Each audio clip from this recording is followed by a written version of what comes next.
As a small business owner, I'm always on the lookout for simple ways to get my name out there. And that's exactly what I get from my team at Office Depot Office Max. They created a huge banner just in time for Small Business Month, and then helped me design my business cards with the same look. It was simple to order, and my business cards were even ready the very same day. Plus, they've got a deal going on now for 40% off qualifying print orders of $150. It's just another way Office Depot Office Max helps me and my business be successful for Small Business Month and every month after.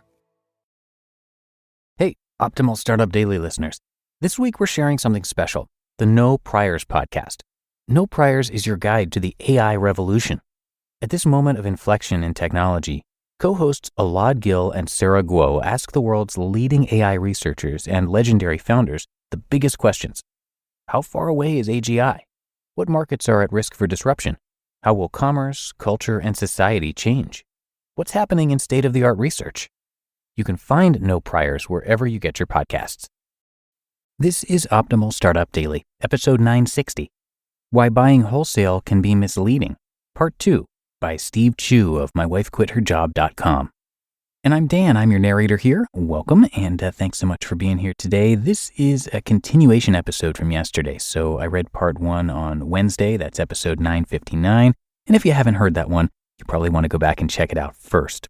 But if you're all caught up, let's get to part 2 and continue optimizing your life. Why Buying Wholesale Can Be Misleading, Part 2, by Steve Chou of mywifequitherjob.com. Should you buy wholesale and sell other people's products? If everyone can obtain quote-unquote wholesale pricing, things look pretty bleak in terms of starting your own online retail business, right? This is absolutely true if you choose to sell easily obtainable or highly competitive products. For this exact reason, I would never sell electronic goods. Not only is this market extremely competitive, but your products have a time element involved as well. If your electronics go obsolete, you may never be able to liquidate your inventory.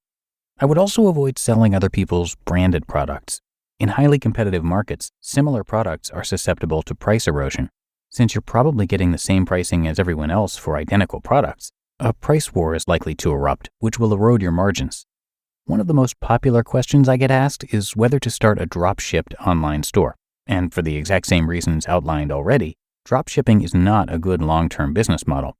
But if you insist on starting a drop-shipped online store, you should do so with a plan to transition to your own branded products at some point in the future. In fact, here's a good game plan if you are starting an online store with little or no money.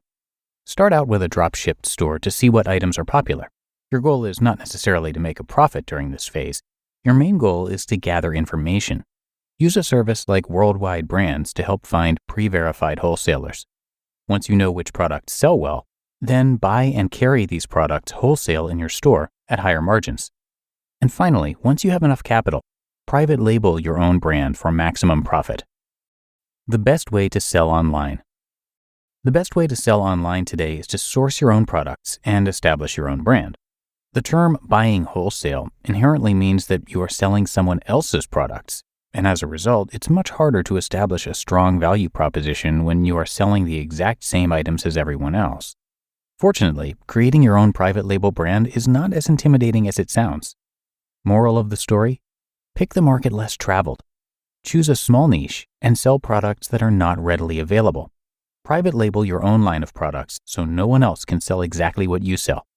There will always be competition. No matter which market you choose to pursue, there are always going to be competitors, even if you own your own brand. If there aren't any, then chances are your market isn't even worth pursuing. Most people who want to open a store, myself included, often balk during the research phase because they do a Google search only to find several competitors already in their market space. Oftentimes, some of these competitors offer rock-bottom pricing, making you second-guess whether you can make a decent profit. Ultimately, there's more to the success of your store than just the lowest price. It all starts by establishing your unique selling proposition. What makes your store special? How can you set yourself apart from the rest?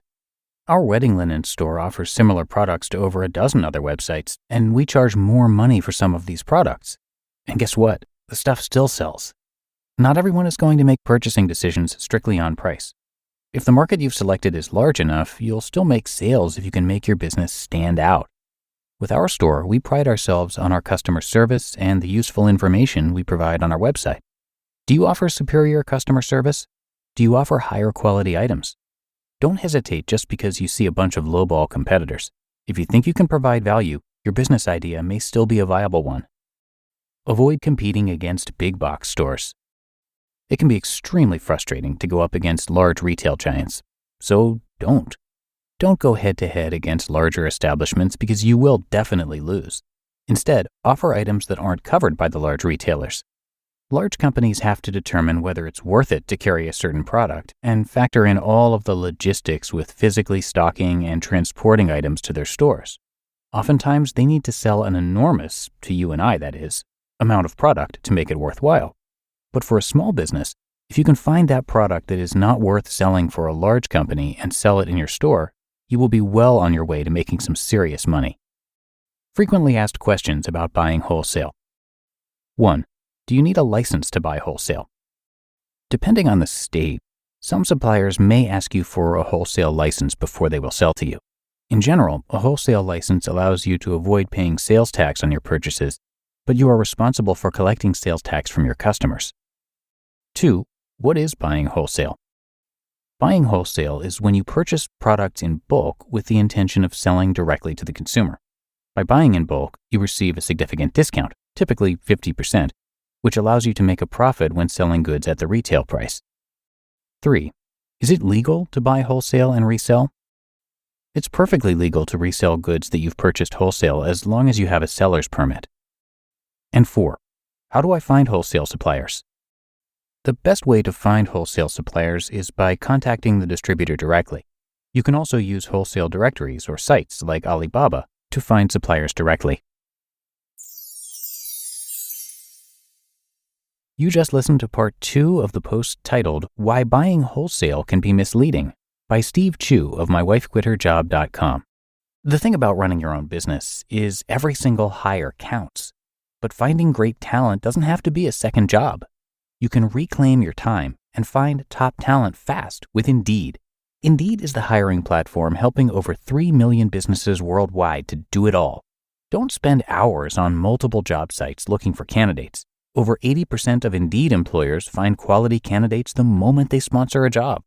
Now, I especially love Indeed's Instant Match feature because candidates you invite to apply through Instant Match are 3 times more likely to apply to your job than candidates who only see it in search, according to US Indeed data. Indeed knows when you're growing your own business, you have to make every dollar count. That's why with Indeed, you only pay for quality applications that match your must-have job requirements. Visit Indeed.com/startup to start hiring now. Just go to Indeed.com/startup. Indeed.com/startup. Terms and conditions apply. Cost per application pricing not available for everyone. Need to hire? You need Indeed. Smoothie King asks, what's that sound? That's the sound of hearts popping out of your eyes when you see Smoothie King's all-new smoothie bowls. These Power Pack beauties are just waiting to be spooned. Our smoothie bowls start with acai or pitaya and are handcrafted with fresh toppings like sliced bananas, sweet berries, ripe mangoes, crunchy Purely Elizabeth granola, and a savory peanut butter drizzle. That's the sound of a smoothie bowl being made fresh, just for you. The new Smoothie Bowls menu, only at Smoothie King. And a great finish to this post, lots of information I certainly didn't know in there. So thanks once again to Steve for all of his wisdom and for sharing his experiences with his readers. One thing I didn't mention yesterday is that he also started his own podcast, which is called the My Wife Quit Her Job podcast with Steve Chou. It's all about entrepreneurs who quit their jobs to start successful online businesses. Through a series of personal interviews, Steve uncovers the exact strategies that led to their successes. Again, that's called the My Wife Quit Her Job podcast with Steve Chou, and you can find it wherever you get your audio. And with that, we have reached the end for today and the end of this 2-parter from Steve Chou.